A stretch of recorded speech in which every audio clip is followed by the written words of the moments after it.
और इस वक्त की बड़ी खबर यह कि यूपीएससी की परीक्षा में झारखंड के कई लोगों ने अपना परचम लहराया है। जी हां, देवघर के रवि जैन ने यूपीएससी में 9वां रैंक हासिल किया है। यूपीएससी की परीक्षा के रिजल्ट सामने आने के साथ ही देवघर के रवि जैन को 9वां रैंक हासिल हुआ है। रवि जैन ने पिछले साल बीपीएससी की परीक्षा भी पास की थी और फिलहाल जमुई में सेल्स टैक्स अधिकारी हैं। वहीं गोड्डा के सत्यम को यूपीएससी में 696वां रैंक हासिल हुआ है, जबकि हजारीबाग के दीपांकर चौधरी ने 42वां रैंक पाया है। दीपांकर ने पिछली बार भी यूपीएससी परीक्षा पास की थी और फिलहाल केरल में आईपीएस की ट्रेनिंग ले रहे हैं। वहीं देवघर के तान्या अंबस्ट को 237वां रैंक प्राप्त हुआ है। तान्या के पिता जसीडीह स्टेशन पर टीटीई हैं। वहीं हजारीबाग सदर के डीएसपी कमल किशोर के पुत्र प्रियांक किशोर को 61वां रैंक मिला है। पिछली बार प्रियांक को 274वां रैंक हासिल हुआ था। फिलहाल वे शिमला में आईपीएस की ट्रेनिंग ले रहे हैं। वहीं रांची की अनुपमा सिंह को 90वां रैंक हासिल हुआ है। चाईबासा के 2 चचेरे भाइयों ने भी यूपीएससी परीक्षा में सफलता हासिल की है। सौरभ गुप्ता को 115वां रैंक मिला है, जबकि अभिनव गुप्ता को 472वां रैंक आया है। तो झारखंड का परचम यूपीएससी एग्जाम्स में भी लहराता हुआ ये तमाम जो नाम और इन नामों के साथ प्रतिभा सामने आती हुई देवघर के रवि जैन को 9वां रैंक हासिल हुआ है। इस बार के यूपीएससी एग्जाम में हजारीबाग के दीपांकर चौधरी को 42वां रैंक और ये फहरिस्त बड़ी लंबी।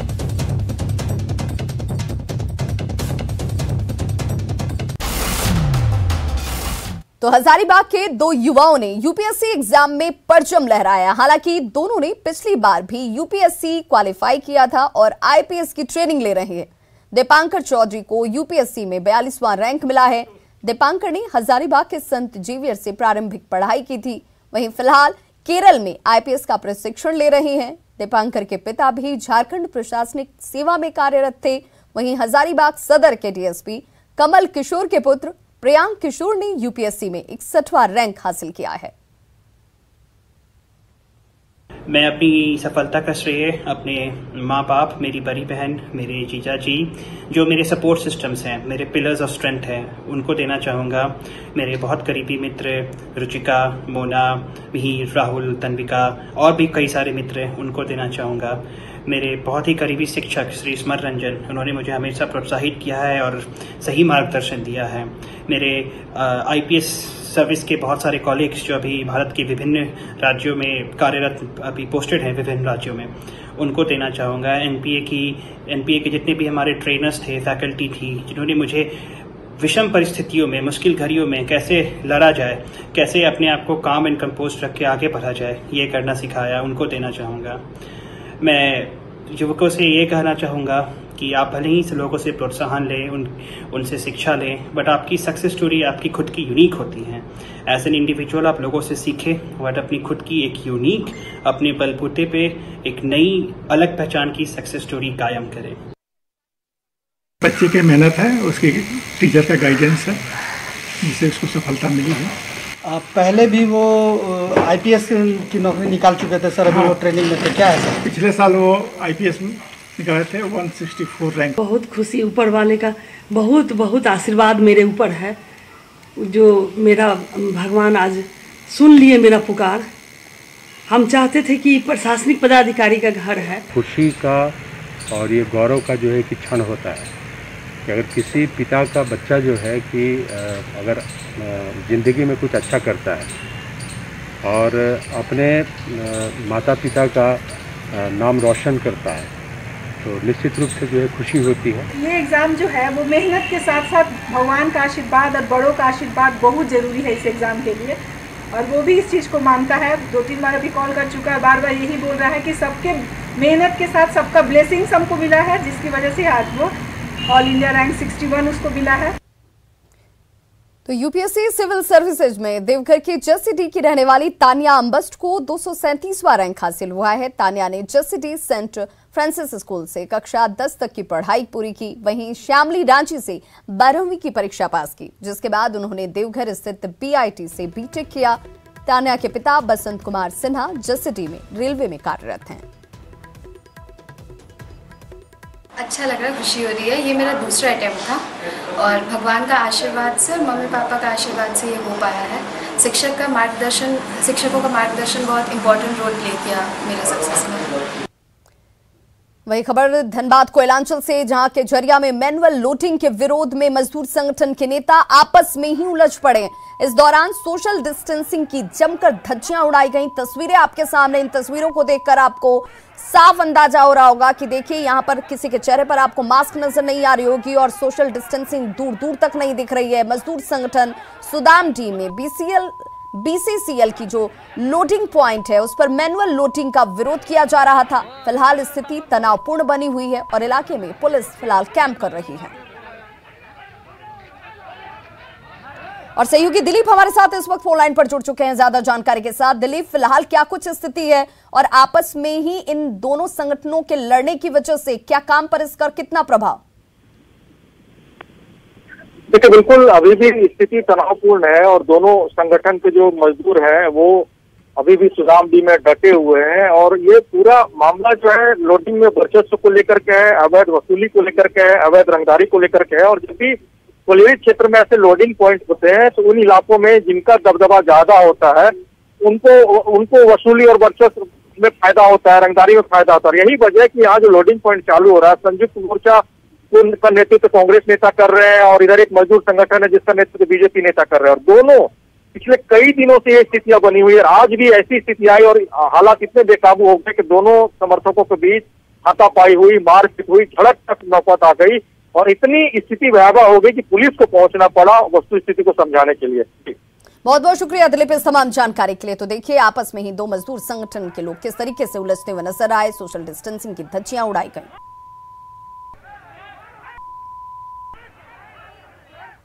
मुख्यमंत्री हेमंत सोरेन की एक बार फिर से कोरोना जांच की गई है। जी हां, डॉक्टरों की टीम ने मुख्यमंत्री आवास पर जाकर आज उनका सैंपल लिया। डॉक्टरों ने सीएम के साथ उनकी पत्नी, सीएम आवास के कई कर्मचारियों के सैंपल्स भी लिए हैं। दरअसल सीएम आवास के 17 कर्मचारी कोरोना पॉजिटिव पाए गए हैं, जिसके बाद उनके संपर्क में आए सभी लोगों की कोरोना जांच की जा रही है। सीएम ने कहा कि सभी के सहयोग से कोरोना को हराएंगे।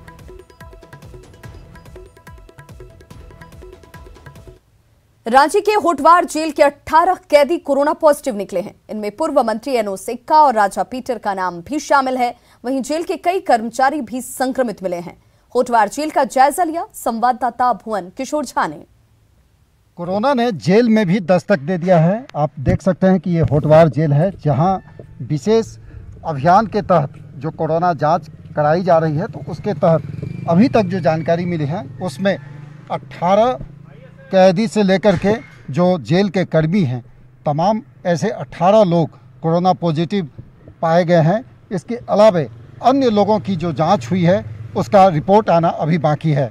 इन जांच रिपोर्ट में जो 18 जो कर्मी जो पाए गए हैं, खास करके जो वीआईपी कैदी भी उसमें शामिल हैं और जो कर्मी हैं वो तमाम ऐसे लोग हैं जिनमें कोरोना पॉजिटिव पाया गया है और इसको लेकर के पूरे जेल प्रशासन में हड़कंप मचा हुआ है।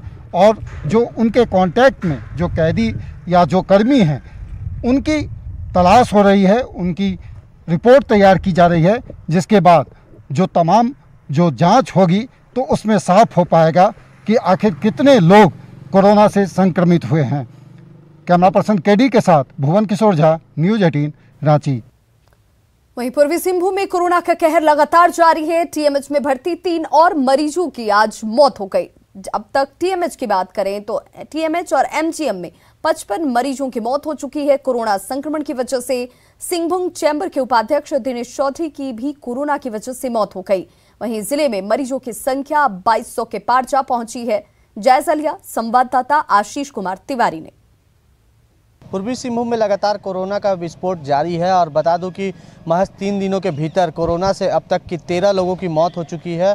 और मैं नज़ारा दिखाना चाहूँगा, मैं जमशेदपुर के टीएमएच अस्पताल में हूँ, जहाँ पूर्वी सिंहभूम का सबसे बड़ा कोविड वार्ड बनाया गया है और अब तक पूरे पूर्वी सिंहभूम में 2200 से अधिक कोरोना पॉजिटिव मामले सामने आ चुके हैं। लगातार जो है रोजाना 100 से अधिक कोरोना पॉजिटिव मामले सामने आ रहे हैं और सबसे बड़ी चुनौती जो है जिला प्रशासन हो या स्वास्थ्य विभाग हो उसके लिए बनी हुई है, जो कोरोना से लोगों की मौत हो रही है। कल देर रात की बात करें तो 7 लोगों की मौत हुई थी कोरोना से, और आज दिन में अब तक 3 लोगों की अभी तक मौत हो चुकी है। कहीं ना कहीं जो मौत के आंकड़े जो बढ़ रहे हैं उससे स्वास्थ्य विभाग में हड़कंप मचा हुआ है, और लगातार जिला प्रशासन हो या स्वास्थ्य विभाग हो, लोगों से यही अपील कर रहा है कि बिना घर से ना निकले, अगर निकलते भी है तो मास्क और सोशल डिस्टेंस का पालन करें।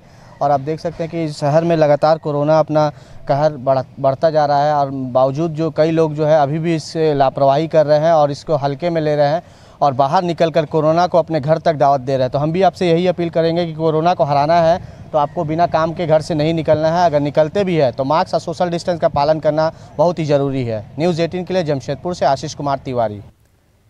वहीं धनबाद के कोरोना मरीजों की संख्या में तेजी से इजाफा हो रहा है और ऐसे में सदर अस्पताल समेत कई अस्पतालों को कोविड सेंटर बनाया जा रहा है। जायजा लिया संवाददाता दिलीप कुमार ने। धनबाद में पिछले लगातार कई दिनों से कोरोना मरीजों में इजाफा हो रहा है। हालांकि कोरोना मरीज के इजाफा होने के साथ ही जिला प्रशासन और स्वास्थ्य विभाग के बीच बड़ी चुनौती उत्पन्न हो गई है कि जो कोरोना पॉजिटिव मरीज है उन्हें कहां रखा जाए, उनके इलाज को लेकर के क्या व्यवस्था किया जाए, क्योंकि लगातार आंकड़े आ रहे हैं। और जब भी आंकड़े कोरोना मरीज के आ रहे हैं, कभी 60, कभी 65, कभी 70, कभी 25, और ये आंकड़े चौंकाने वाले हैं। इस समय हम धनबाद के सदर अस्पताल में हैं और आप देख सकते हैं सदर अस्पताल को भी कोविड अस्पताल के रूप में डेवलप करने की बातचीत चल रही है। यहाँ पे भी बेड लगाए जाएंगे और जो कोरोना मरीज होंगे उनको यहाँ भी इलाज के लिए रखा जाएगा। इसके अलावा कई ऐसे जगह चिन्हित किए गए, रेलवे का ट्रेनिंग स्कूल है उनको कोविड अस्पताल के रूप में चिन्हित किया गया। PMCH के बगल में एक पुराना भवन है, उनको जीर्णोद्धार करके कोविड अस्पताल बनाया जाएगा। तो कई ऐसे अस्पताल हैं, BCCL के भूली में भी अस्पताल है जहाँ पर भी जिला उपायुक्त ने दौरा किया था और ये कयास लगाया जा रहा है कि उसको भी कोविड अस्पताल बनाए जाएंगे। और ये निर्णय इसलिए लिया गया है क्योंकि जिस तरह से 100 बेड का पहले अस्पताल बनाया गया था और ये संभावना जताई जा रही थी कि धनबाद में कोरोना का आंकड़ा नहीं बढ़ेगा और ये 100 बेड का अस्पताल काफ़ी होगा मरीजों के, लेकिन लगातार बढ़ रहे आंकड़ों ने जिला प्रशासन को ये सोचने पे मजबूर कर दिया। और यही वजह है कि कई ऐसे इलाके और कई ऐसे पुराने अस्पताल और भवनों को चिन्हित किया गया है जहां आने वाले समय में कोरोना मरीजों को भर्ती किया जाएगा और उसे कोविड-19 अस्पताल में डेवलप किया जाएगा। लगातार धनबाद में कोरोना मरीजों का मिलना और लगातार जारी है और उनको लेकर के जिला प्रशासन भी काफ़ी सख्त दिख रही है और कई ऐसे निर्णय ले रहे हैं जो कोरोना मरीजों का सही से इलाज हो, समुचित इलाज हो। दिलीप कुमार, न्यूज़ 18 धनबाद। वहीं पलामू में लगातार कोरोना संक्रमित मरीजों की संख्या बढ़ती जा रही है और ऐसे में मितनी नगर में कई कंटेनमेंट जोन बनाए गए हैं जहां सुरक्षा कर्मियों को तैनात किया गया है। जायजा लिया संवाददाता नीलकमल ने। हम इस वक्त मौजूद है मेदिनी नगर के मुख्य बाजार के घासपट्टी मोहल्ले में। आप देख सकते हैं कि यहाँ भी एक कंटेनमेंट जोन बनाया गया है जहाँ पे यहाँ से 2 रूट निकलता है। घासपट्टी का ये इलाका है, यहाँ पे 2 रूट निकलता है। दोनों रूट में आप देख सकते हैं कि कंटेनमेंट जोन बनाया गया है, पूरी तरह से सील किया गया है। यहाँ प्रशासन के लोगों को डिप्यूट किया गया है ताकि जो नियम है कंटेनमेंट जोन का, लोगों को घरों से नहीं निकलना है, वो फॉलो करें। आपको बता दूं कि करीब मेदिनी नगर में करीब 1 दर्जन अब तक कंटेनमेंट जोन बनाए गए हैं जो डिफरेंट इलाके में है। खास करके बेलवा टिकर हो गया, आपको सिंगरा मोहल्ला भी कंटेनमेंट जोन में आता है। सुदना गायत्री मंदिर जो है वो भी कंटेनमेंट जोन में है। पलामू ज़िले में अभी फ़िलहाल 22 कंटेनमेंट जोन विभिन्न प्रखंडों और नगर में अभी हैं, एक्टिव हैं। तो इसमें कंटेनमेंट जोन में है कि जो लास्ट पॉजिटिव केस से 14 डेज के बाद इसको कंटेनमेंट जोन से मुक्त करते हैं, लेकिन उसके पहले सभी घरों के सभी लोगों की स्क्रीनिंग होने के उपरांत ही इसको डीनोटिफाई किया जाता है। पुलिस के पदाधिकारी हो या मजिस्ट्रेट हो 24 घंटा इस कंटेनमेंट जोन में अपना ड्यूटी दे रहे हैं ताकि जो कंटेनमेंट जोन का जो नियम है कि लोग घरों से ना निकलें उसका पालन हो सके। नीलकमल, न्यूज़ 18 पलामू। PMCH धनबाद में स्वास्थ्य कर्मियों की हड़ताल खत्म हो गई है। आरोपी पुलिसकर्मियों पर कार्रवाई के बाद स्वास्थ्य कर्मी काम पर लौट आए हैं, जिससे अस्पताल में स्वास्थ्य व्यवस्था ठीक हो गई है। कल कोरोना जांच में देरी पर पुलिसकर्मियों और स्वास्थ्य कर्मियों के बीच झड़प हुई थी, जिसके बाद सभी मेडिकल स्टाफ हड़ताल पर चले गए थे। जी, अभी सब सामान्य है, सभी लोग काम पे आए हैं और काम हो रहा है क्योंकि सबको पता चल गया है कि जिन प्रशासनिक विभाग से जो मारपीट किया था तो उन लोगों को सस्पेंड कर दिया गया है। और ये न्यूज़ मिलते ही सारे लड़के अपने काम में लग गए हैं। तो संक्रमण के काल में रोजगार मिलना भी गरीब और कमजोर तबकों के लिए मुहाल होता नजर आ रहा है। राजधानी रांची के हर चौक चौराहे पर खड़ा मजदूर तबका जो है 2 जून की रोटी के लिए संक्रमण के इस काल में भीड़ के रूप में सड़क के किनारे यूं ही खड़ा नजर आ जाएगा। जायजा लिया संवाददाता संजय कुमार सिन्हा ने। राजधानी रांची में एक तरफ जहां महामारी फैली है, वहीं दूसरी तरफ एक ऐसा तबका है जो राजधानी के हर चौक चौराहे पर आपको खड़ा मिलेगा सिर्फ 2 जून रोटी के लिए। वो तबका है मजदूरों का तबका। हम इस समय खड़े हैं रांची के लालपुर चौक में, जहां आप देख सकते हैं कि मजदूरों का एक रेला लगा है सिर्फ इस इंतजार में कि उन्हें यहाँ रोजगार मिले। बोकारो से आए हैं जना। हाँ, लेबर का काम करते हैं। लेबर का काम करते हैं। हाँ। क्या यहाँ हर दिन खड़े होते हैं? हाँ, सब दिन खड़े होते हैं। देख सकते हैं कि यहाँ पर हर दिन मजदूरों की काफ़ी भीड़ उमड़ती है, सिर्फ इसलिए कि कहीं कुछ एक दिन की भी दिहाड़ी मिल जाए और शाम में जब ये घर लौटें तो अपने परिवार के लिए रोटी और चावल लेकर घर लौट सकें। कैमरामैन नलिन के साथ संजय कुमार सिन्हा, न्यूज़ 18 रांची। तो कुछ और खबरों के साथ जल्द होंगे वापस। देखते रहिए जोहार झारखंड।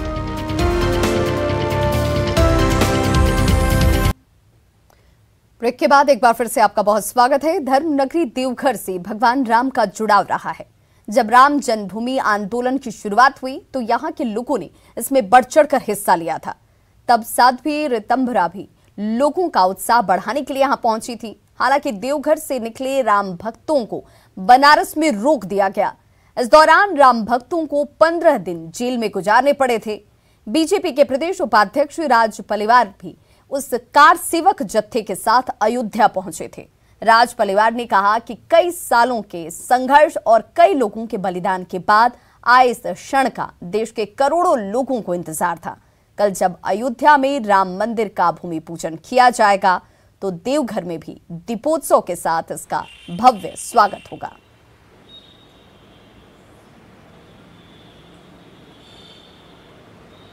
गुमला में कोरोना संकट के दौरान सरकार से मदद मिलने से ग्रामीणों की समस्याएं कम हुई हैं। केंद्र सरकार की ओर से आवास योजना और महिलाओं के जनधन खाते में पैसे आ रहे हैं। साथ ही राज्य सरकार की ओर से अनाज समेत कई सुविधाएं हासिल हो रही हैं। अभी प्रधानमंत्री का जो योजना सब चल रहा है, ज़्यादातर गांव घर के लोगों को सुविधा देने के लिए चल रहा है। और यहाँ जैसे हम लोग जो घूम रहे हैं और आए हैं, सब चीज़ देख रहे हैं। यहाँ जो गरीब लोग हैं उनको खुद से ही मकान बनाने का पैसा नहीं है, लेकिन मोदी जी के सहयोग से यहाँ जितना घर मकान बन रहा है वो लोग इतने खुश हैं और अनाज भी मिल रहा है फ्री में। भविष्य में जो हमारे शासन की ओर से जो आता है उसका हम लोग देते हैं। पूर्वी सिंहभूम के बहरागोड़ा के गेटी और दास टोला में अब भी लोग झोपड़ी में रहने को मजबूर हैं। इस गांव में करीब 35 घर हैं जिनके पास रोजगार कार्ड है, लेकिन ना तो रोजगार मिला और ना ही अब तक इन्हें पीएम आवास योजना का लाभ ही मिल पाया। पुआल की छत होने से ग्रामीणों की परेशानी बढ़ी हुई है। बरसात आए तो दूसरा घर में हम लोग जाते हैं, रहने के लिए जगह नहीं रहता, झोपड़ी घर है। और जल्दी अगर बरसात भी आए तो रहने के लिए थोड़ा मुश्किल भी रहता है। घर तो नहीं है, खड़ का घर है। रहने के भी तो कुछ बिस्तर में मिट्टी पे सोते हैं हम लोग। कोई भी नेता आता है ऐसे बोलता जाता है देगा वोट लेने से, कोई देखता नहीं, फिर चला जाता था। गढ़वा में प्रवासी मजदूरों को रोजगार नहीं मिल रहा। हालांकि नहर के पक्कीकरण में सदर प्रखंड के बड़गढ़ गांव के कुछ मजदूरों को काम मिला था, लेकिन वे भी ठेकेदार पर मजदूरी नहीं देने का आरोप लगा रहे हैं। वहीं मजदूरों ने नहर के पक्कीकरण में अनियमितता का भी आरोप लगाया है। निर्माणाधीन नहर कई जगहों पर टूट चुका है। जो नहर बना हुआ है, अभी एक बरसात भी नहीं देखा है कि इसका स्थिति की फट करके कोयल नदी में जाके समा जा रहा है। और दिक्कत यह है कि यहाँ के जो मजदूर लोग काम भी किए हैं, पर उन लोग का अभी तक उन लोग का जो होता है मजदूरी भी नहीं मिला है। कितना लोग परेशान हैं। लोग जाते हैं उनके पास तो उन लोग बोलते हैं कि अभी लॉकडाउन है, काम फंसा हुआ है, ये है, सरकार नहीं सुन रहा, हम लोग पेमेंट नहीं आ रहा है। पर लॉकडाउन की वजह से तो आदमी तो भूखा नहीं न मरेगा। खबरों का सिलसिला लगातार जारी। आप देखते रहिए न्यूज़ 18 बिहार झारखंड और अपना बहुत ध्यान रखिए।